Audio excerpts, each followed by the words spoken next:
you were giving the keynote speech. I'd just been diagnosed, or maybe a year before. I was in that phase of my life is over. It's a life sentence. I'll never be able to be athletic. I'll never be able to be fit and healthy, you know, the doom and gloom. And he said to me, and I'll never forget it, rugby's far too dangerous a sport for a diabetic. As I looked into his eyes, and I remember it so vividly, and I said, one day, I'm going to play one test for the Wallabies and show you that I can do that. In goosebumps, man. The former 28-year-old Rod Kafer at first 5'8". And I trained every single day from virtually that moment on and dedicated myself to just playing one test. When you're dealt with adversity, whether it's a diagnosis of type 1 diabetes, another disease, a broken ankle, whatever it is, everyone's got their own form of adversity. Of course. That adversity will amplify the characteristics of you, who you already are. And people think that's an overnight success. And we all know that there's been a hell of a lot of hard work that has gone on before that. And that's the same for anyone in any career and anyone who's done anything any good. Yeah. It's never been lucky. People say people are lucky. There's no luck. There's always hard work. I have to ask you this. Did you ever have to have a one-on-one tackle with Jonah Lomu? I can tell you a Jonah Lomu story. When I spoke to my diabetes as if it were a person, it became really easy for me to let go of the fear and just cope. I'm going to read my letter to diabetes. Dear diabetes. Dude, I could just write that myself, exactly the same. Read it out, here we go. Man, I'm not going to say anything. My guest today is Rod Kafer. Kafer is a former professional rugby union player who represented Australia at the highest level, and he put on the esteemed Wallabies jersey 12 times. What makes Kafer's achievement even more impressive is that he was diagnosed with type 1 diabetes at the age of 15. Despite his diagnosis, Kafer never stopped pursuing his rugby dreams. We end the episode with a segment called Dear Diabetes, and based on Kafer's response, it's a segment that's here to stay. Without further delay, here is your daily dose of Rod Kafer. Rod Kafer, welcome to the Drew's Daily Dose podcast. Thank you very much. Great to be here. Mate, you are my first guest, and I could not think of a better way to start this podcast journey with the great Kafer. Very kind, mate. Very kind. Mate, the first time I heard your story was at the JDRF ball. I mean, I don't know how many years ago now. I want to say over 10 years ago. Okay. You were giving the keynote speech, and I don't remember exactly the fine details of your story, but what I do remember is sort of how it made me feel. And that was a time where I'd just been diagnosed, or maybe a year before. Okay. So I was in that phase of my life is over. It's a life sentence. I'll never be able to be athletic. I'll never be able to be fit and healthy. You know, the doom and gloom. Yeah. So I think I think a great place to start this would be to sort of take us back to Rod Kafer, pre-15 years old when you got diagnosed with diabetes. Sure. You know, in your early teens, growing up in Newcastle, Canberra, between the two. Yeah. Who was Rod Kafer as a 14-year-old? Like every 14-year-old, not particularly sensible. But I do remember, I remember that obviously the day you get diagnosed, it's a big moment in your life. It's like when you get struck by lightning. You hope it doesn't happen too many times. But I was 15 years old, living in Canberra, and I had all of the symptoms that, your typical symptoms that the medical journal will tell you'll have. I was, excessive urination, excessive thirst. I remember standing at a bubbler at school. I think I was in year 9 at school. Yeah, I was year 9 at school. Standing at a bubbler in school, like literally for the whole of recess, 10 minutes trying to just quench my thirst, and I just couldn't. I can't tell you how much I drank, but I drank gallons of water. And then I ended up going to the GP, and then the GP sent me to an endocrinologist. And I remember sitting in front of the endocrinologist, and much of the things in my life as a rugby player were shaped in that single visit with the endocrinologist. I remember I sat down, and endocrinologist, did a quick blood test back in the day. They didn't take the milliseconds that they take today. It was like a minute of waiting time. I had to stick the thing in and, pad the thing. I think I might have done a urine test as well at that time. And the endocrinologist says to me, yes, I confirm you've got diabetes. And then And then in the conversation that I had, proceeded to tell me all of the issues with diabetes, all of the long-term issues. This is a tough disease. It's a life sentence, as you mentioned. There's no cure. You're 5 times more likely to die of a heart attack, 4 times more likely to die of a stroke. It's the leading cause of non-accident-related blindness, leading cause of amputation around the world. Yeah. And I remember having this conversation as a 15-year-old going, okay. Don't need to hear this right now. Yeah, I go, okay. I said, so, is there anything I can do to prevent these horrible long-term complications? And he said, yeah, you can keep yourself fit and healthy. Do you play any sports? And it was the middle of cricket season, and I fancied myself as a little bit of a cricketer. And I said, yeah, I play cricket. And he said, oh, well, cricket's no good for a diabetic. It's too sedentary. These were the days of David Boone and Rodney Marsh. It wasn't the Ricky Pontings and Greg Blewitts of the world. Yeah. It was the sedentary Greg Ritchies of the world. Yeah. And he said, you have to give up cricket. That's no good for you. And I said, oh, okay. Well, I said, well, look, the thing that I really love, I play rugby and I love rugby. And he said to me, and I'll never forget it, rugby's far too dangerous a sport for a diabetic. You need to stop that immediately and go and play soccer. And I'm like, this one. Okay. And I can remember Drew really clearly and so distinctly as I looked into his eyes, and I remember it so vividly. And I said, one day, I'm going to play one test for the Wallabies and show you that I can do that. And it's still it's an emotional thing for me, because it was the thing that really then inspired me. And I've told this story many times, and it's still to this day, it brings out emotion to me. And the very next day, I went and joined a gym. This was 1980, whatever year it was, 1985. No, sorry, 1987. Gyms back then were big powerlifting gyms. I joined a gym in Belconnen in Canberra called Steel City Gym the very next day, because I was going to do everything I possibly could to get myself fit. And I was 15 years old, and there weren't many 15-year-olds back in those days at the gym. And I trained every single day from virtually that moment on, and dedicated myself to just playing one test for the Wallabies. And it was the thing, my diabetes, when I think about my diabetes, it's the thing that inspired me, that moment in your life where it's that sliding door moment. What are you going to do? It's either a good thing or a bad thing. And I turned it into a great thing for me. I set myself a lifelong goal to say, one day I'm going to play one test. And I wasn't a particularly good rugby player. Many people have seen me play over the years will affirm to say that over my career I wasn't a particularly good rugby player. I was lucky enough to play with a lot of really, really good rugby players. So humble. I found a way then, from the age of 15, I trained as often as I could, and I was extremely dedicated. I used to do things like, I'd always train Christmas Day, because I reckoned nobody else was training Christmas Day, but I'd always go to the gym or do a session in the morning, Christmas morning, for the next however many years. I trained as hard as I possibly could, and at the age of 15, I'd never been picked into any of the junior rep teams. I wasn't a great rugby player by any stretch. That a year later, I get picked in my first representative team, the ACT under-16s team. We win the national tournament in Perth, first time the ACT's ever won that.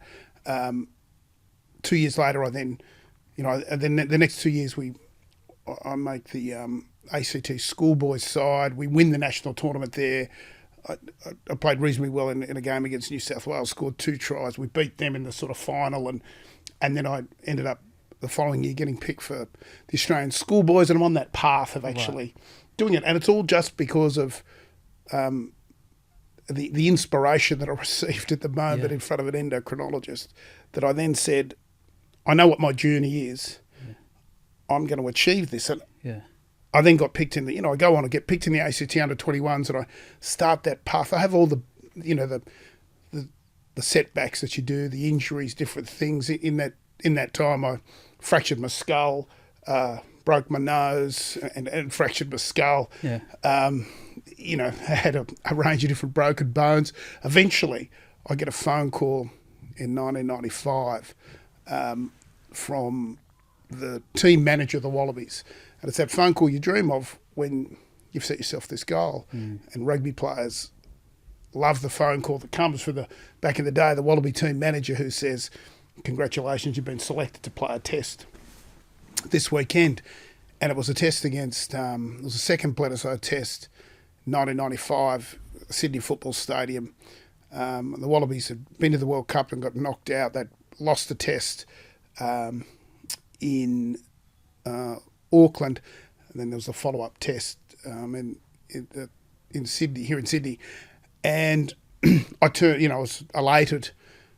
Back in the day, you couldn't, when amateur rugby was amateur rugby, you couldn't get together but within 5 days of the test match starting. This was one of the amateur rules of the game. So I left Canberra, early flight Tuesday morning, flew into Sydney, went straight into a big lunch at the Western Hotel. What was the Western Hotel? Sydney, sat down, had a big lunch, got introduced to a big 1,000-person crowd. It's going to make his test debut this weekend. Congratulations. Then went to training. We had to go after 3 p.m. We couldn't train before 3 p.m, 5 days before 3 p.m. kickoff. Yeah. The amateur laws of rugby at the time. We go to training. It's on North Sydney Oval. I've got all of the gear. I'm meeting guys for the first time on the bus, guys who are legends of the game, and it was a real privilege for me to be there. I'm 23 years old, and it's just a real joy coming out of Canberra. There weren't many guys who played for the Wallabies at that time out of Canberra. Yeah. I end up, in the first training session, doing a little passing drill, and I've dedicated all of the last 7 or 8 years of my life to trying to get to this moment. I'm doing a little passing drill on North Sydney Oval. I'm catching and passing. And then as I'm going to pass the ball left to right or against the bags, and in fact the current Rugby Australia chairman, Daniel Herbert, who was in the team at the time, just hits me innocuously with a bag as I was passing the ball, and my foot got caught just on the edge of the cricket pitch at North Sydney Oval. And the next thing I know, I'm lying on the back, holding my foot, and where I should be able to see the toe of my boots, all I could see was the Puma logo. I was wearing a pair of Puma Kings. I've never, ever worn Puma boots ever again, or any sort of Puma gear. Held a grudge. But yeah, I held a grudge. And my foot I had a fracture dislocation of my right ankle.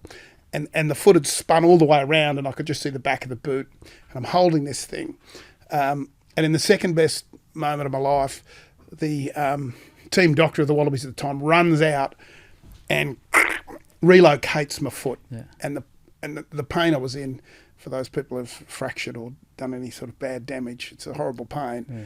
Any dislocations, the pain just instantly went away, and I was lying in the middle of the field, realising that I'd just been training for 8 years to get to this moment, to play my first test, 20 minutes into my potential Wallaby career, and it was over. Oh. And I'm lying on the ground, and there was one of the, Bob Dwyer was the coach. He came running out, and everyone sort of gathered around.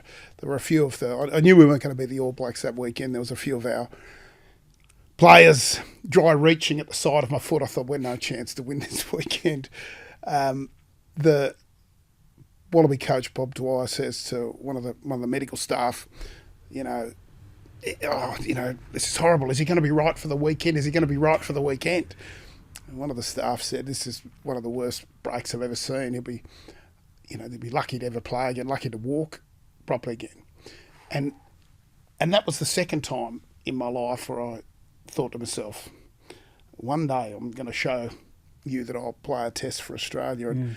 And then I went away and had surgery, and I ended up having about 5 or 6 different surgeries on my ankles to get them right. I then took the next 4 years. It took me 4 years before I eventually got back into the Wallaby team. But you were playing Brumbies throughout that time, right? Yeah, the Brumbies had just started. This was just before the Brumbies. Brumbies just started, 96.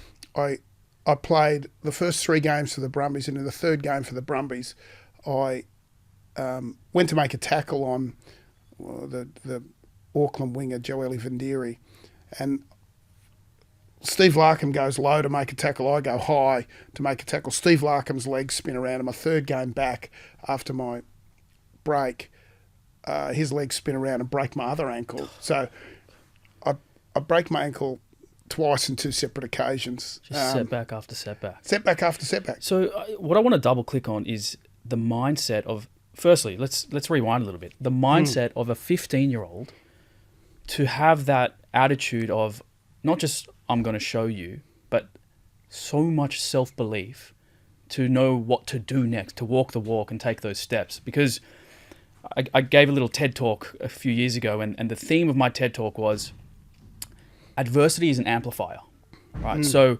when you're dealt with adversity, whether it's a diagnosis of type 1 diabetes, another disease, a broken ankle, whatever it is, everyone's got their own form of adversity. Of course. What I believe is that adversity will amplify the characteristics of you, who you already are. So deep down, you were already driven. You already had that sort of go after it attitude. Where does that come from is my question to you. Because we both know type 1 diabetes is a huge sort of burden when you're first diagnosed, and it's a massive adversity to take on. But it doesn't make everyone a better person and turn them into a wallaby. For some people, it destroys their whole life and breaks them. Yeah. Where is that coming from? That sort of, attitude within.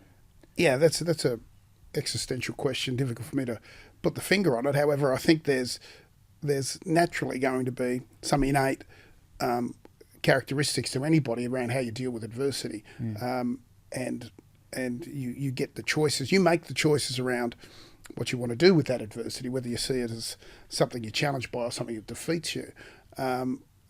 At the time, my path that I chose was to try to make something good of it, and that was the path I took. And then, of course, there's all the extraneous things that apply to you, and the opportunities that you get, and the opportunities to continue. I was lucky enough to have those opportunities to make something of it, I guess. Yeah. So I don't think it's necessarily always just about. I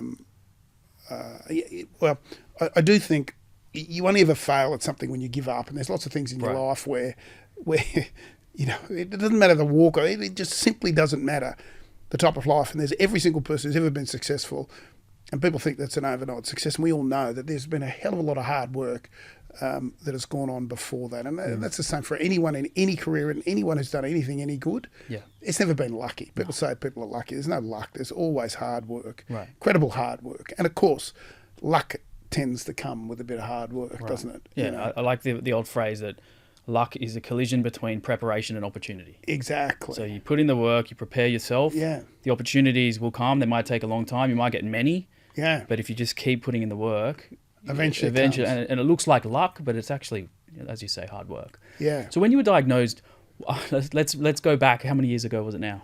37. What was the technology like? Like, what were you managing your blood glucose with?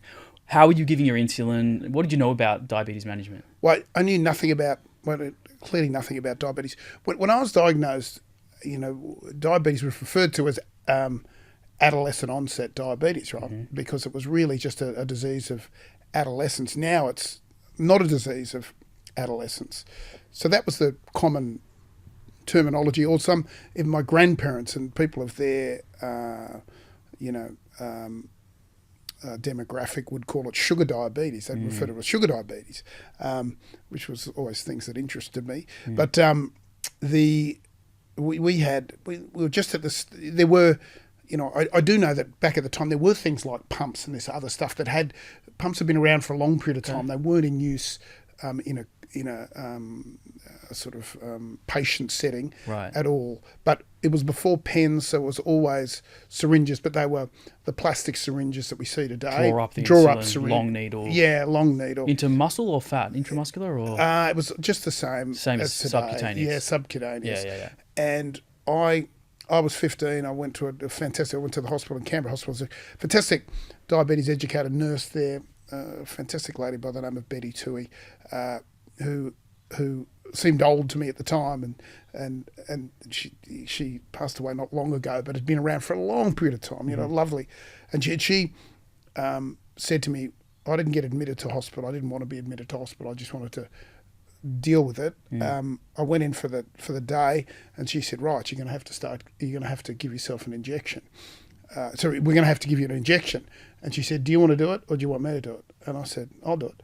And so I was 15, drew up my first, and I said, what do I do? She showed me, draw it up, stick it in your leg. Yeah. That's all you got to do. Yeah. And that's what I did. Yeah.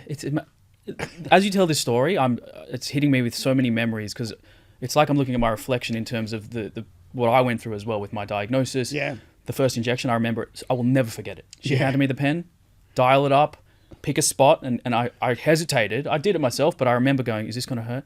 I mean, the needles at this stage, when I was diagnosed 13 years ago, I had a 4 millimeter little tiny needle. That's right, yeah. Didn't feel a thing. And I was like, as soon as I gave that first injection, I was like, I'll be fine. This isn't going to be too bad. Like, I had sort of this fear around the syringes and needles, and then when you give your first one and you realize how important it is, you move on, right? Correct. Pretty quickly.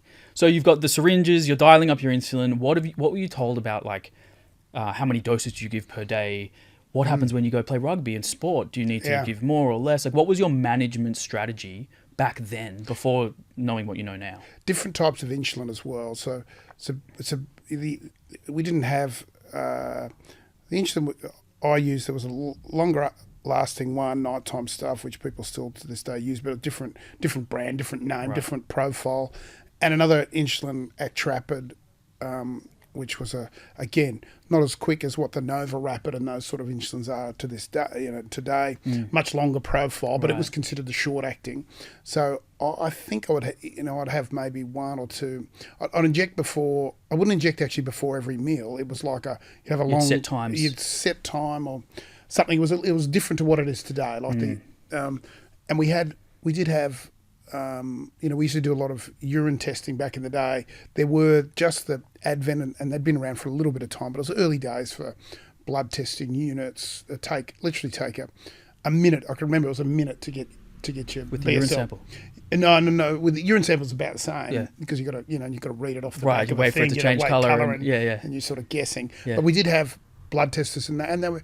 I remember you used to have a tissue with it all the time. And you had to pat the thing and dry off the blood and then put it in. It took a minute to give you a result, and the result was how times have changed. Yeah, like it's and that was a long time to sit around and wait when you're a kid. Like I'm waiting for this thing. What are you talking about? Apparently, I think there is truth to this. I've heard it sort of said many times over. Doctors back in the day, before they had the technology to test for blood glucose, would taste the urine of somebody with diabetes. So would, if you showed up, to hospital with the symptoms, they would get you to urinate and taste to see if it was sweet. Yes, yeah, that's right. I mean, think about in just 50, 60 years how this landscape's changed. Yeah. It's wild. So obviously you start playing competitive rugby early 20s. When did you sign with the Brumbies? The rugby doesn't go professional till 96, but we were, playing at what was the highest level then in sort of 91, 92. Okay.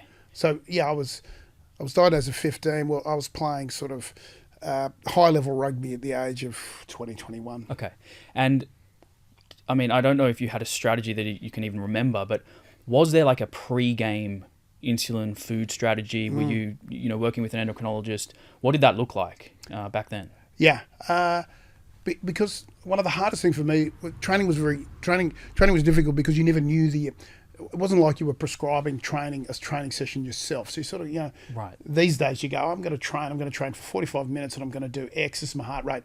It's none of that, right? We're out on a field, you've got a coach, maybe the coach is a psychopath, and he's going, hey, when start Shuttles. Running, I'm going to tell you, I'm going to tell you when to stop. We'd have days where, we had days, for instance, where our coach decided once, for anyone who turns up late, we're going to start running laps of the oval. And for every minute they're late, we're running one lap for every person. Like there were guys turning up 20 minutes late. We ran for about 45, 50 minutes. So like, old school. You know what I mean? Like as a diabetic, when you're doing something that's continuous and for a long period of time. Oh, yeah. And this was back before the days of Powerade. There was the only way you got any sort of, supplement was powdered. It was all powdered based, right? Mix it yourself. You had to mix it or add water, and that was never done at training. And we were amateur. There was no money for that sort of stuff. So, of course, you'd have to bring your own stuff, and half the time you'd forget, and I wouldn't do it. And, So were you going low and high? Going low all the time in training, in games. I can remember playing a game in 1993 against Argentina. International game. I was playing for the ACT against Argentina. I was playing fullback on the day. I went up to catch a high ball and completely missed it. And I'll come back to the question about management, but I completely missed it. Like I'm talking, I was miles away from it. Now I was really good at catching the ball, and I went to myself on the field because, as you know, you can't test. You've got to just determine where you're at. I knew I was really low on sugar, but with exercises, it masks that feeling with adrenaline. And this was a game in front of 4,000 or 5,000 people. My mother went to the canteen. I turned to my mum and said, I need some sugar, just by motioning, get me a drink. She went and bought a can of Coke, threw it onto the field. It was Manuka Oval in Canberra.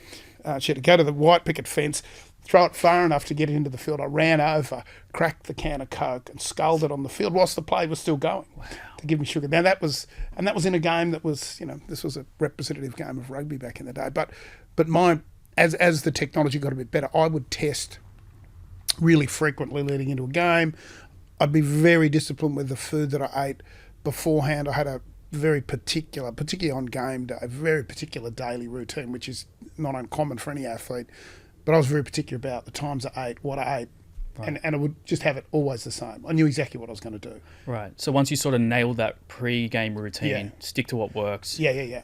Then you can go in there without the anxiety of going low. Yeah. What about highs during games? Did you ever feel... Yeah, all the time. Highs. Because I wonder how that would impact your performance as an athlete. The human body is unbelievable how tightly controlled the blood glucose is, right? When you have type 1 diabetes, it can be all over the place. Yeah. I feel like both extremes of high and low can impair performance, obviously. Yeah, what correct. did you feel with the highs playing footy? Highs were the worst for me because... My sensation is always a really dry mouth, and so I'd literally feel like I was dehydrated. I can remember playing a game in Queensland where we had it was when I mentioned the powdered form back in the day. I think it was either called Lucozade or something. I think it was the Lucozade version of the powdered form stuff. And I had a fair bit of that because it was really, really hot, really humid day. I had a fair bit of that, and not really knowing. I went into the game massively high and couldn't get myself low, and I spent the whole game with a dry mouth, parched mouth, and it was 40 degrees and massively humid, muscle cramps, and all of that. It was the worst sensation. I thought I never really touched unless I was noticeably hypoing. I never touched any of the energy drinks because they do, and still to this day give you a huge content of sugar in them. Right. And a lot of kids actually, when they're sort of before being officially diagnosed, when they're in that pre-diagnosis phase where they're feeling all those symptoms of thirst, they go for soft drinks and Gatorade to quench the thirst because, as you know, you're so thirsty when you have diabetes unknowingly. And then they end up adding fuel to the fire because they're drinking Gatorade, drinking Coca-Cola to try quench the thirst, sends the blood glucose even higher, and it's just this rapid, vicious cycle. Yeah. Yeah, so I mean, pre-game, you obviously have your routine. What about after a match? Do you feel like the adrenaline of a big game would send you high? Because I'm trying to relate this. Obviously, I've never played high-level sport, but I can relate this to my training at the moment. So, or even other activities that I do. For example, if I go out in big surf, my blood glucose goes high. Right. It's got nothing to do with what I ate before.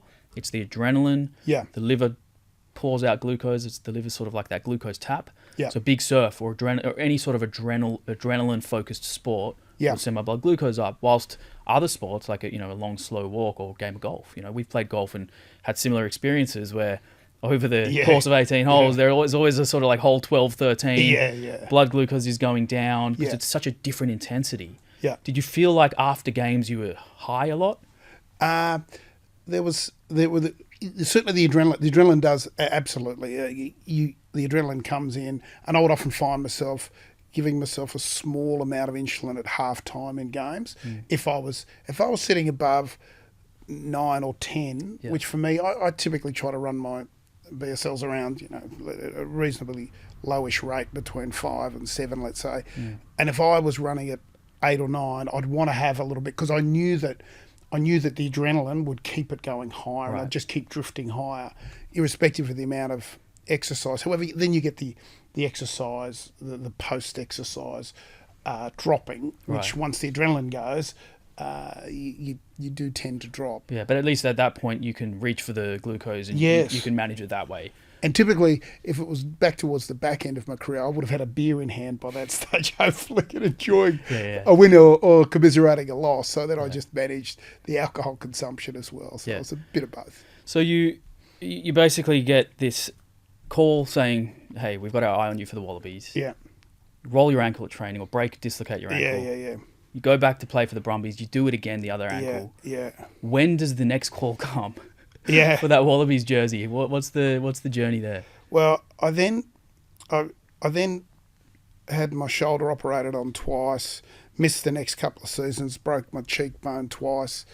So I virtually missed 4 years of rugby through a combination of injuries. And I was 27 years old, and I get the call up again, and I get invited again to play for the Wallabies in a test, which will in 1999, and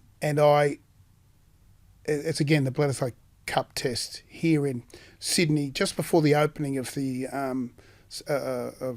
just before the Olympics, and Stadium Australia's at its finest, at its biggest, and I get to start against the All Blacks, and this time it's in front of a world record crowd of 109,742 people. And Massive. We retained the Bledisloe Cup. We beat the All Blacks. I was on debut playing at fly half. We beat the All Blacks in their largest ever test defeat, still to this day. Recently eclipsed by the Springboks in London. But for a long period of time, for 150 years of rugby, their largest ever test defeat. We beat them, and I can remember standing there, and between my injuries and getting to play for Australia, the thing that when I was doing rehab for the injuries, the things when it get really tough, when training got really tough, I used to hum the national anthem in my head, because that was the thing as a player you always wanted to do, was sing the national anthem for the first time when you're representing your country. That was very important to me. And I can remember when the national anthem was being played, the stadium had massive screens at the end of the stadium, and always when you've got new caps players on their first day, having worked in television for 15 years. There's a camera on you. I know there's a camera on you, right? So I know. So I'm doing my best not to cry at that moment when I'm singing, because I didn't want to be one of those blokes crying. And I was holding back the tears, and I was singing. And as I could see myself up on the big screen at the end of the stadium, it was up there to the right, massive big screens they had. And all I was thinking at that time, because I knew that the medical staff who thought I wouldn't play again were at the end of the line. They were singing the anthem with me. But all I was thinking at the time, quite honestly, was, I hope that endocrinologist is watching now, because this for me was the moment that I'd achieved the thing that, I'd set myself to do maybe 12 years before that. So and goosebumps, mate. Yeah, no, it was a great. It was literally all that was going through my head at the time. Incredible. So were you sort of seeing yourself back in that doctor's office, face to face, hearing those words? You'll never be able to play professional rugby. It's too difficult, too dangerous. It's too dangerous. That was the words he used. It's too dangerous. Too dangerous a sport for a diabetic to play. You've got to go and play soccer. So unbelievable. And you ended up playing 12 tests? Yeah, I played 12. And for me, I actually meant the fact, because I was very lucky. I was, as I said, quite honestly, if I assess, having worked as an analyst in rugby for a long period of time, if I assessed my play, I wouldn't have assessed me very highly. And I wasn't a great player, but I played with a lot of great players, like fantastic, unbelievable. Mate, it was literally the golden age. It was the golden age. Some of the greatest players. Larkham, Mortlock, Regan, Ben, like the whole. It was unbelievable. I was just so lucky to be in that era. I mean, I think I would have been. What year was this? This was 99. 99. So I would have been like 10 years old. So for me, 10-year-old kid watching rugby, I wanted to be a rugby player. Yeah. I'm watching the Wallabies in the the prime. You played 12-1-10, right? Is that right for the Wallabies? Yeah, that's right. I mean, that's an amazing record. I don't want to talk about the Wallabies today. It's a little bit different. Yeah. But yeah, back then, I mean, what an incredible time. And I have to ask you this. Did you ever have to have a one-on-one tackle with Jonah Lomu? Because that is something that I would just... What a Oh, look. mountain of a man. What would go through your head if you had to have that moment, which I'm sure you probably did. Well, this is a fantastic time for the podcast on the edit to actually edit in some footage Okay. of Jonah Lomu running over the top of me, which he did. Sorry, on I didn't know countless- this. No, honestly, dude, there is some of the funniest footage you will see people now hopefully watching this as I voice over Jonah on YouTube no. running over the top of me. I'll tell you. I didn't do my research, Kate. No, honestly, but he absolutely trampled. He trampled me. I mean, I he can was- tell you a Jonah Lomu story. Please. I had my best and worst moment in rugby against Jonah Lomu. In between coming back from my shoulder operation, we were playing a trial game at RMC Oval in Canberra against the Waikato Chiefs. And I'd just come back. It was my first game back from a shoulder operation. And Jonah, we're playing against the Chiefs. Ball goes out to the left wing of the Chiefs, and Jonah cuts back into the middle of the field and comes running straight at me in my channel. And there's moments in life and in any sort of sport, but where you get something perfectly right. And I made the best tackle in my life on Jonah at that time. He came straight through the middle. I hit him right just under the belly button, picked him Fold up, him. dumped him fair in his ass on the middle of RMC Oval on the cricket pitch. And as I got that moment, as you do in collision sports where you've just dominated another bloke, I was looking him right in the eyes. And I got that sensation as he looked back at me, a little bit like the Terminator, that he was just sort of scanning my face just to remember who it was who just embarrassed him a little bit. So 13 weeks later, we're playing on a wet night, Canberra Stadium, and we're kicking off. And what I used to like to do before the kick-off is just, again, I'd like to, just let the opposition know I was there, and I want to make eye contact with the players I was playing against. And it was, it was Frank Bunce was at outside centre, Walter Little, two great All Blacks in the centres, and I was just eyeballing both of them, letting them know that I was here. And I looked out to their left wing off to my right, and staring back at me were these two laser beam-like eyes from Terminator. 6'6", the Terminator, just looking back at me. I quickly looked away. We're about to kick off, and I had one glance back to the right, and these two eyes are just back on me. And I didn't think much of it at the time. We kick off, and then 15 minutes into the game, the Chiefs get a line out close to their 22-metre line. They'd always kick from this position. We'd done our research. They were always going to kick. Anyway, Jonah came running in, chatted to their fly half, Glenn Jackson, and there was a little bit of commotion. And I had Steve Larkham at 10. I was playing at 12. Sterling Mortlock at 13. And I said to them, guys, something's going on here. Let's be ready. I don't think they're going to kick. They look like they're going to set up to run. Sure enough, the ball goes 9 to 10, 10 to 12. What the little Frank Bunce just heads straight across field. Just straight across field, right in front of me. Can see it. And like a freight train coming through the middle, the switch is Jonah straight into my channel, pushing off the sight screen at the back, and he's 100 miles an hour. So what I did is, as he came into my channel, I just accelerated a little bit to open up a gap for him to run into straight at Steve Larkham. So I tried to give him a spot. Right.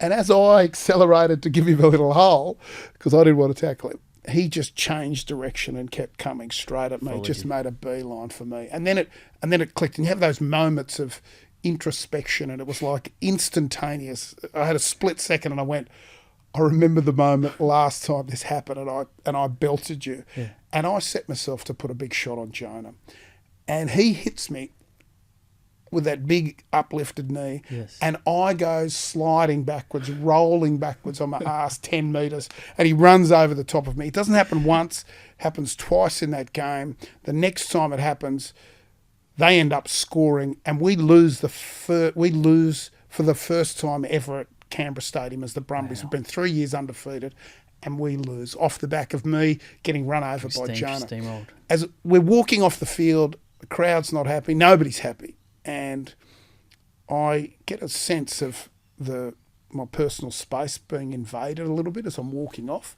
Sort of shadow comes over the top of me, and I look up, and then staring down at me is Jonah. His chest just on my shoulder, just looking down at me like this. And I look up as we're walking off, and I look up and say to him, "Are we even?" 1-1. And he says, "Not yet, bruh." And that was Jonah. Oh, that's the Terminator. What May a he rest great in Jonah. peace. He was. Rest he in was. peace. Oh, he What was an amazing athlete. He was an unbelievable athlete. and Unbelievable. He made me look silly, mate. This podcast wouldn't be possible without the support of Medtronic. I'm incredibly grateful, not just for their technology, but for the people behind it. Medtronic puts patients first. They truly care, and I feel it. So to my Medtronic family, thank you. Now, let's get into the show. I mean, in doing some research for this, I did watch a couple of highlights and clips, and there was this one line that the commentator said, I think this was in your debut for the Brumbies. He was talking about Rod Kafer. I think it was your first touch. You were playing fly half. Sure. And he said, Rod Kafer, there's not much of him. He's a nuggety individual. I just remember thinking, you are built like a bowling ball. You're shorter I mean, back then, I think the guys were actually on average smaller than they are now. I mean, Sure. the athletes now are absolutely enormous.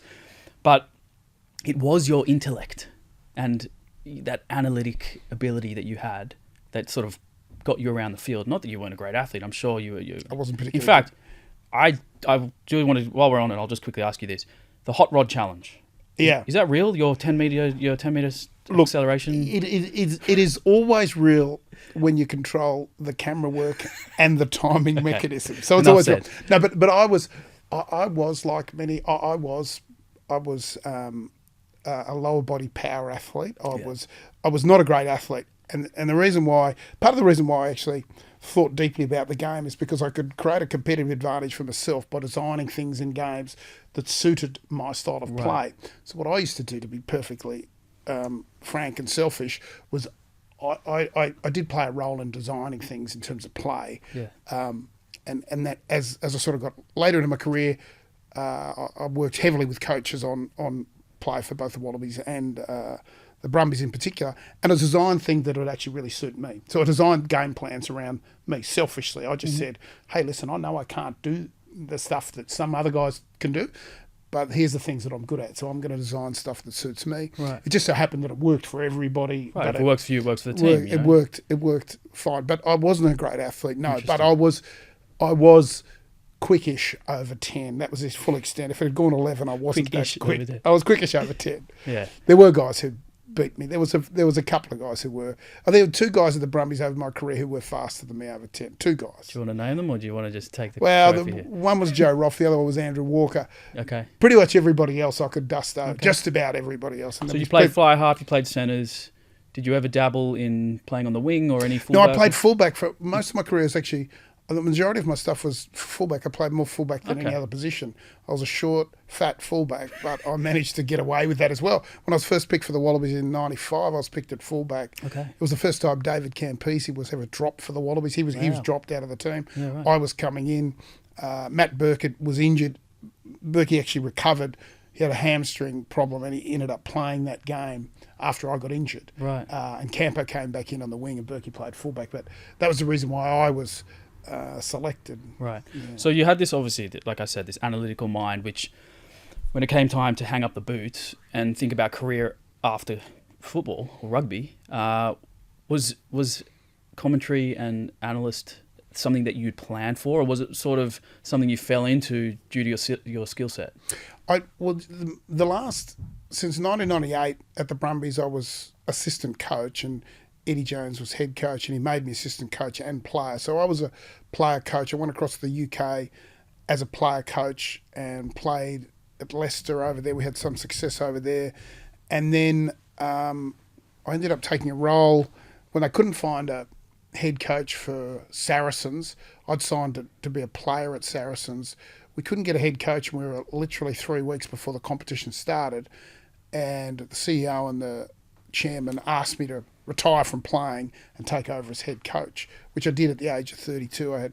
I was completely ill prepared to be a coach at that stage, and the demands of coaching are far more than just your analytical knowledge of the game. Right. I was completely inept as a head coach. Just thrown into the deep end. Yeah. We ended up doing okay in Saracens. At the end of that year, I ended up getting sacked 18 months into the job.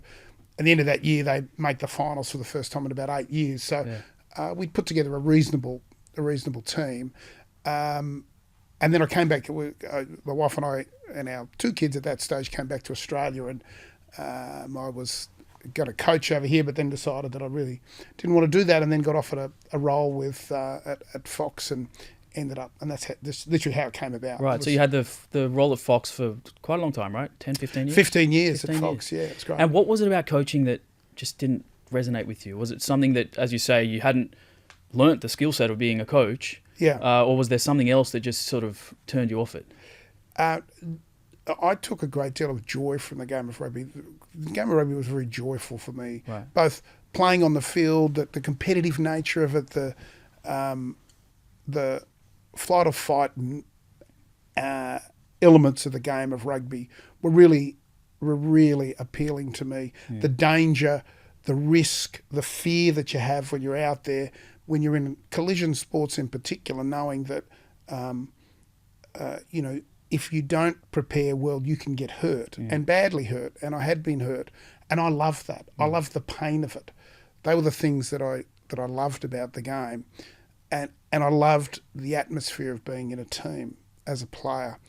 All of those things do not exist as a coach. For me, there was no joy coaching. Even if I won a game as a coach, right. My immediate there was an immediacy to thinking then about what's going to happen next week. You go from 1 second of joy to say we won it, and then instantaneously for me, I was thinking now we need to prepare for next week. Who have we got next week? Right, because when you're on the field, you take responsibility, you catch the ball, you pass the ball, you make the tackle. Yeah. But as a coach, as an outsider, you're managing a group of guys who you're hoping you did the right work in the lead up to the game. Yeah. Whether they win or lose, like you say, your job's on the line next week. You can't. Yeah. I can't influence it, and I didn't. It wasn't from and that was for me. And people have asked me this over the years. I didn't get. And the easiest way to say it is there was no joy in coaching for me. I didn't have the joy of it. So fascinating. So I ended up not pursuing that path. Did you find the joy in the analytical work and the? Well, I was extremely lucky at Fox. A great organisation to work through at the time, who've got a tremendous commitment and dedication to being really good at producing sport, and they're very, very good at producing sport. It's what the people there live for, and the organisation lives for. And I was lucky enough to work with some of my best mates of all time, like guys who ex-players and who remain my best friends. Yeah. And we got to work together for 15 years. It was like the greatest bucks party for 15 years of your life. You know what I mean? You couldn't script that. Yeah. No. Play rugby together for years, retire at the same time, probably go back to work together in a different way. Yeah. And just do all the good things that you really enjoyed. So, So you still have a love for the game, to this day, I'm sure. Of course, I've got, I've had, my 2 boys play. My daughter has also played a little bit of rugby. So, I've had my kids are heavily involved in rugby. I'm still around those things. I don't, spend any time doing anything in the game except enjoying it and watching it. I'm not trying to put the pressure on, but is there a chance we see a Kafer in a rugby jersey like the Wallabies or the Brumbies or the Waratahs or something one day? Is that something that you think is a potential opportunity down the line? This would be a very interesting conversation around the dinner table at my house. And I would rather not comment on any of those things because I would the only thing that the thing that's most important, for your kids or for anybody with doing things is they enjoy it and they take some value out of it. And I think I've been lucky enough that the game of rugby has provided a whole range of different lessons and learnings for certainly for me and for my family as well. So my kids have had great lessons out of the game. It teaches you a lot. I think that thread of joy throughout everything you do is so important. And for me, even just being diagnosed with diabetes, I found the joy in the most simple things in life after getting a diagnosis. Because when you think your life's over, you get a health scare where at the time I truly believed that my future was very grim. Yeah. And all I wanted to do was be healthy. I didn't care about money, fame, I just wanted my health back. And then when you sort of get control of your health again, you start to find the joy in the most simple things in life.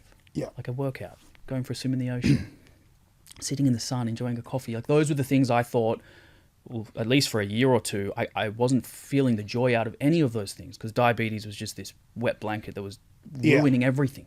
So I think that joy piece is absolutely huge. Yeah. Another thing you do have joy for these days is the love for golf. When did you start playing golf?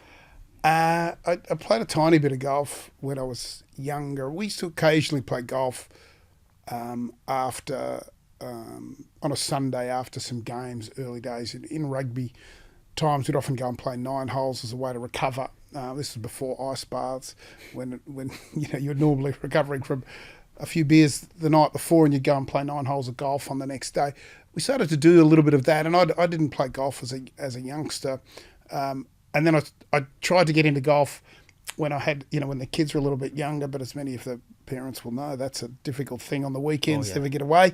That didn't really go down too well. And I spent 6 hours out. Yeah, it's a long one. And I spent 15 years obviously commentating where weekends through the winter months where I was travelling anyway.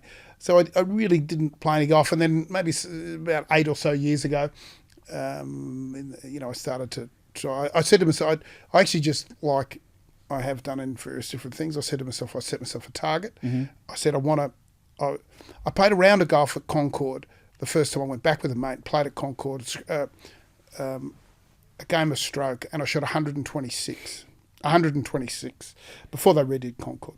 So my golf was absolutely rubbish. And I said right there and then, as I do, my goal is to get to single figures. Yeah. That's what I want to do. Yeah. So that was 2016. And then sometime in the middle of COVID, I got down and played off 9 at Monash. Mate, you hit a good ball. We've played plenty of rounds together. I've seen your ball striking's legit. Yeah, so I just wanted to get, and as soon as I did that, I'm now pushing out to playing off 11, 12, but and going higher now. Yeah. But I just like you did, dedicated myself to work it out, and I spent, much to my family's dismay, thousands of hours. Oh yeah. Inside, outside, it didn't matter to me. I had nets everywhere. I've broken every window, wall. There's no piece of plaster in our household that hasn't been hit by golf balls. I've 100%. Hit waffle balls and broken a television. I've done everything in the golfing landscape. What's harder, golf or rugby? Golf is the hardest game I could possibly imagine. Really? And I see rugby. You get the benefit of even when you're bad, somebody else making up for you. Right. And that's happened many times. It's happened, you miss it. Sometimes you miss tackles or make mistakes, and there's catastrophic ends to them in a rugby world. Other times you have really good guys around you save you, and that happens to me. That's the beauty of a team, right? More often than not. Golf has none of that, as we know. Golf is you're on your own, and you can grind as hard as you possibly can imagine and be an unbelievable golfer and still not make $1, never have any success whatsoever. It's the hardest game I've ever. It's such a hard game, but it's a beautiful game because I feel like it really reveals the character of the individual. Like you play golf with somebody, you get to know them pretty well, pretty quick. Yeah. How do they handle adversity? What's their self-talk like? Do they lose their temper? Are they calm? Do they stay nice and even, or are they all over the place? Do they cheat? Yeah. There's so many elements of human character that you see in golf, and I'm sure all sports, to a degree, but golf in particular, because you're on your own and it's 4.5 hours. Yeah. You get to see a lot, and there's such a great feel. There are so many great moments, and that's what as your golf gets better, and again, my golf is where it is, but as it got better, you just take more joy out of. You have both the highs and lows get actually the shot dispersion comes down as your highs and lows around the game. I think also gets tighter. I agree. And you can maintain some great pleasure in hitting some good shots, and you can be, not too bad with a bad shot. That's a great way to put it. Because and I remember one of the great golfers. I think it might have been Gene Sarris, or one of them. Maybe it was Bobby Jones. Somebody once said, I don't think it was Hogan, but one of the greats said. I'll have to look it up, but one of the greats said, the game of golf for them is all about. It's never about perfection. It's just how well do you manage the 6 or 8 bad shots that they have around. And this is one of the all-time greatest golfers who made this comment. They're going to have 6 or 8 bad shots every round.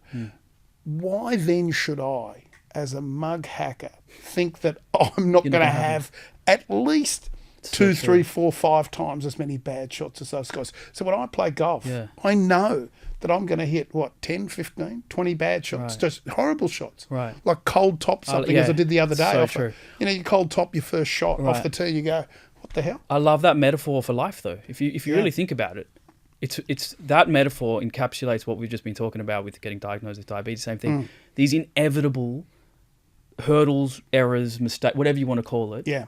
Which might not be your fault, but it's your responsibility to react. Yeah. How do you react to them? Things are going to happen. Bad things are going to happen no matter what, in life, in golf, in everything.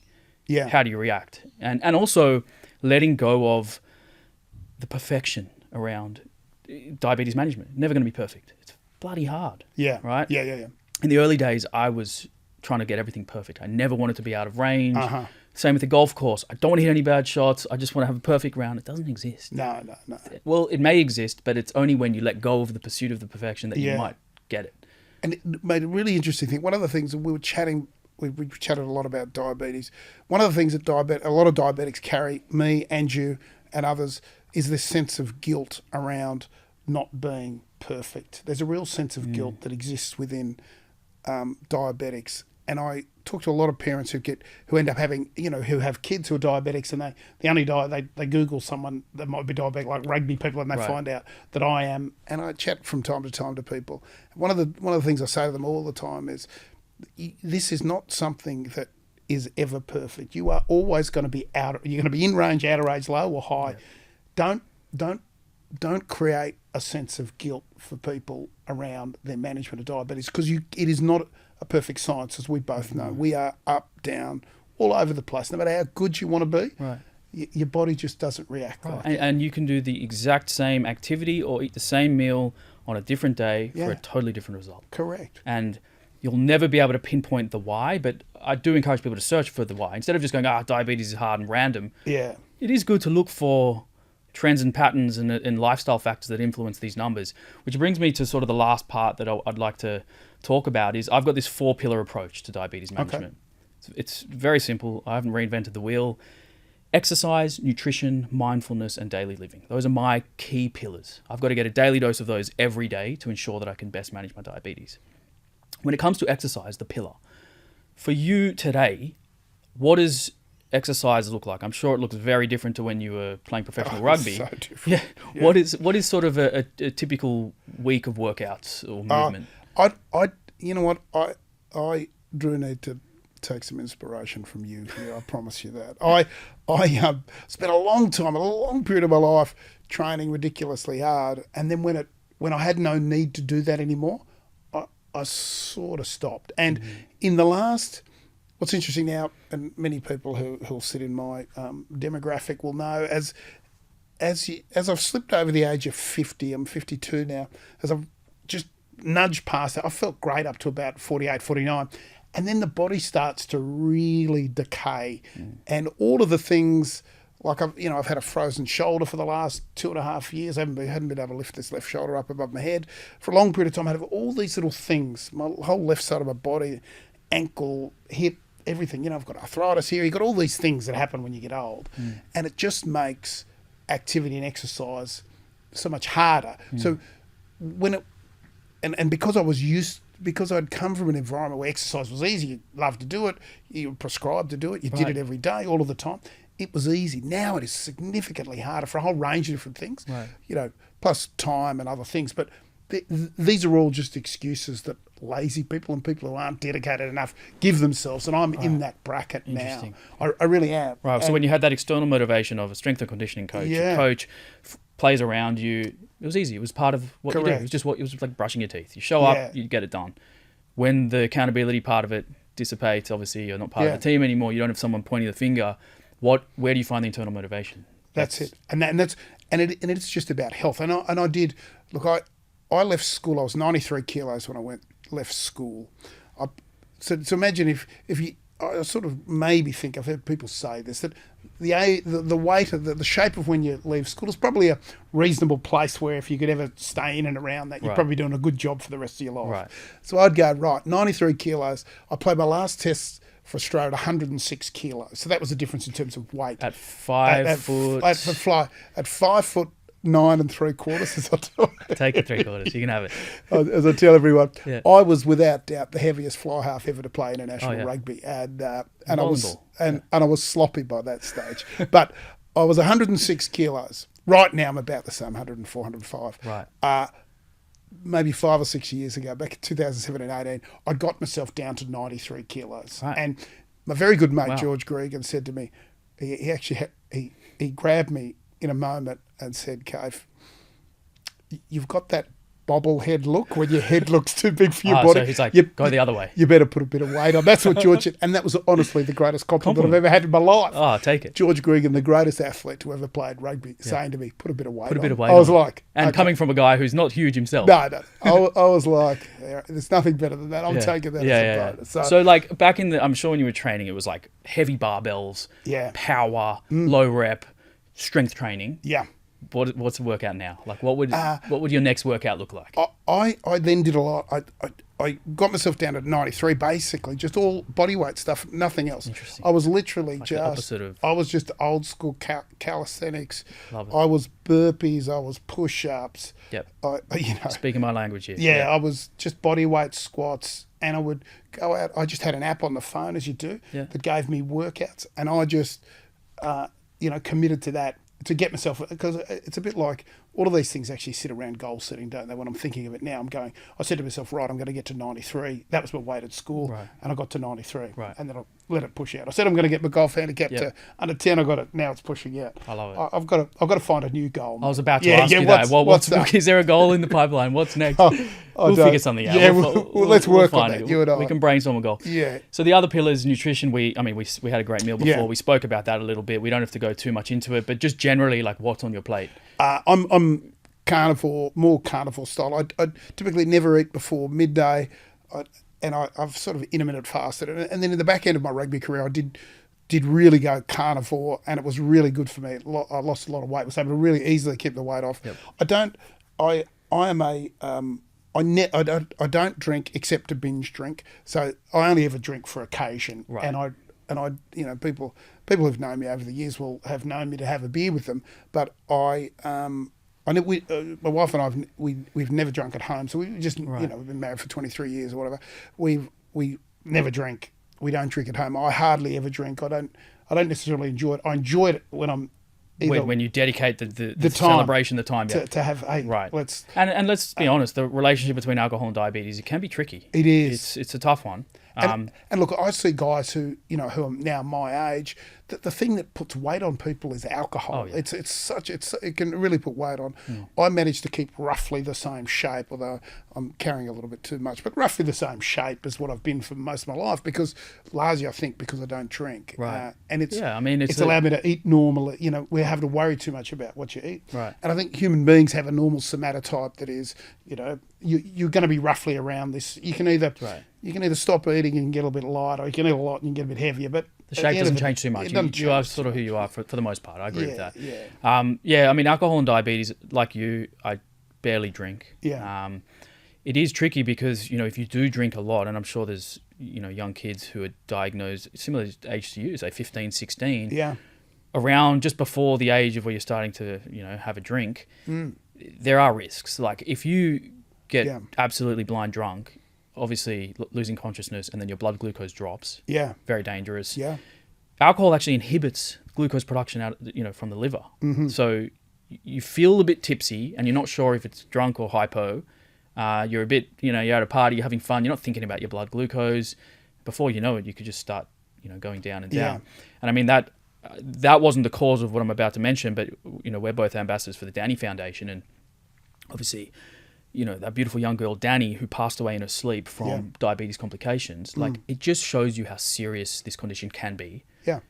I feel like you and I and many other people are examples of living a fantastic life with diabetes. But I do think it's important for us to sort of pause for a second and think about the legitimate dangers. I had the same conversation with my endocrinologist and diabetes educator when I was diagnosed. I remember that conversation almost verbatim.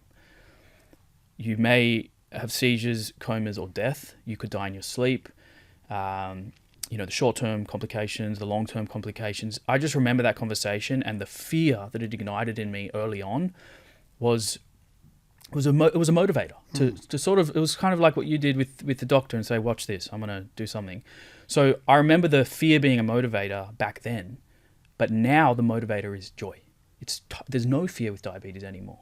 And I know that a lot of people with diabetes have fear around exercise. They're scared to move their bodies because blood glucose can go down and you have a bad hypo and it feels terrible and it's scary and all of these things. So my biggest takeaway is, as we said, this theme of joy keeps coming back up, but it's finding the joy in everything that you do and not letting the fear of diabetes dictate you and steer the ship. You know, it's like, and again, I think this comes from something within us. It's innate. I'm probably quite optimistic, and I always had a lot of joy-based, like my lifestyle was very joy-based to begin with. But I do know that there are people who, they don't get to experience this. They live in fear of alcohol, of diabetes complications, of all of these things. So, this kind of brings me to essentially what the final segment is for the show, which is called Dear Diabetes, where I just remember writing a letter to my diabetes after I was diagnosed. Not after, it was a little bit further on. It was sort of, I want to say I probably wrote this letter after 6 years. And I felt like when I spoke to my diabetes as if it were a person, it became really easy for me to let go of the fear and just cope better. So as part of this segment, I'm going to read my letter to diabetes. Cool. And I'm going to throw you a bit of a hospital pass here. Sure, I've had plenty. Jonah Lomu is lining you up. Exactly. Here comes the hospital pass. After I've done mine, if you want to take a little moment to do your own Dear Diabetes, feel free. If not, mate, just off the cuff, stab at it. Yeah. I could do that, no problem. I feel like you could. Yeah. Okay, let me. I'll lead us away. I need some inspiration. I'll lead us away. You go. Okay. Dear Diabetes, when you came into my life at age 22, I had no idea who you were or what you were capable of. I'd heard of you before, but you were just a name without a face. At first, I thought you were here to destroy my world. I hated everything about you. You arrived with no warning. You ruthlessly took over. You didn't only affect me, you affected my family and friends too. But it wasn't until I started getting to know you that my life began to change in unexpected ways. On the day we first met, I was told that you would prevent me from doing a whole list of exciting things in life. Traveling to remote places, experiencing adventures, and physical pursuits. Life would forever be difficult and dangerous. Multiple daily injections, finger pricks, a constant battle with a roller coaster of blood sugar levels, and frightening short-term and long-term complications. And that's just to name a few. But the truth is, it has turned out to be quite the opposite. I've realized now that you didn't come to destroy my world. You came to change the way that I view it. You are no longer faceless. You have given me more than you have taken from me. You've given me direction, purpose, perspective, and even a career. You've helped me drive my passion for health and wellness towards bigger and better causes. You've taught me so much about exercise, nutrition, the importance of a balanced, healthy lifestyle. You've taught me how to tie mindfulness into all of my daily actions. And as a result, I'm able to live in the moment every single day. You've shown me that I'm always capable of rebuilding, no matter how broken down I may be. You've allowed me to grow in more ways than I can explain. You've shown me that in the face of adversity, I step up. You've let me in on so many secrets about human physiology. You've developed my mental strength beyond what I thought was possible, and you've helped me get in the best physical shape of my life. You've taught me how to take control and responsibility for my health, regardless of the cards that I'm dealt. If not for you, I honestly don't know if I would be where I am today, healthier and happier than ever before. So I guess this letter is not a fuck you, it's a thank you. I want to thank you for all of the good things that you've brought into my life. I know that you affect the lives of so many people worldwide, and I truly hope you can have the same impact on them as you've had on me. I will always respect you, but I will not fear you. I will walk alongside you as a partner, but I will not let you rule me. I promise to never stop learning from the valuable lessons that you continue to teach me. I no longer hate you. In fact, I've even grown to sort of like you. I've learned to manage you so that you don't manage me. If you decide to leave me one day, your departure will be welcomed, but in a weird way, I'm glad you came. Drew. Dude, I could just write that myself, exactly the same. Read it out, here we go. I don't need to say anything. That's exactly the story. Is that the journey? Mate, it is really profound and really well done. I mean, it's, everybody, as you said before, I think anyone with diabetes is facing exactly the same issues. We know exactly what they are. Yeah. You make a choice, and people face a whole range of different things, and diabetes is certainly not the worst thing you can possibly face. But, I was lucky enough, like you, to find a way to make a choice. You've made a choice. It gives you a purpose. It gives you something to reflect on. I think they're very powerful things, mate. Well done. Thank you. If you want to have a crack at it, go for it. Dude, okay. Come on. All right. You've just nailed it. Right. That's like trying to follow. You've nailed my story. Yeah, well, that's perfect. In fact, throughout this entire conversation, everything that you were saying around your journey, I was just nodding my head. Yeah. Mate, I've walked that same thing. Obviously, I didn't get to the levels that you did, but I feel like in my own little world, I achieved those milestone moments, of not putting on a Wallabies jersey, but doing great things for me. And I think that we can all take that lesson away, is that it's not about literally being in the top 15 best rugby players in Australia. Yeah. It's about what is the best thing that you can become. Correct. And just sort of chase that, go after it. Yeah, because if I'd set my goal to be the greatest golfer in Australia, I would have dismally failed, right? It's you end up being lucky, and you achieve, as I said before, all of the little goal setting that you've got. When achieving those things is really the journey, isn't it? Setting something and going about and doing it. So, mate, Mate, thank you for sitting down with me. So great to hear your story again in person. Pleasure. Gave me goosebumps for the second time. Yeah. Where can people find you if they want to connect with you, or are you on Twitter or socials? Or no, I don't. I'm not on any socials, mate. Come on. Look, I am on Twitter, but I only follow it so I can get the golf. But you don't post anything. I don't post anything, but I've done a stack of work for JDRF over the years, even as going back many years, and they've been very good. And all of the charities associated with diabetes, I do. If anyone ever wanted to reach out to me, there's lots of people at JDRF who have my details. Okay. Just get them, particularly for the diabetics. If you want, particularly parents now having had kids and having gone through these ages as a diabetic, I've had some great experiences actually. Recently, I met a young kid from Singleton, about maybe 12 years ago. He might have been 5 or 6 years old. At a Wallabies game, when the Wallabies were playing at Stadium Australia, and I was commentating. I met them. Kid was 5 years old. Last year, I went to a rugby lunch in Singleton. They came along.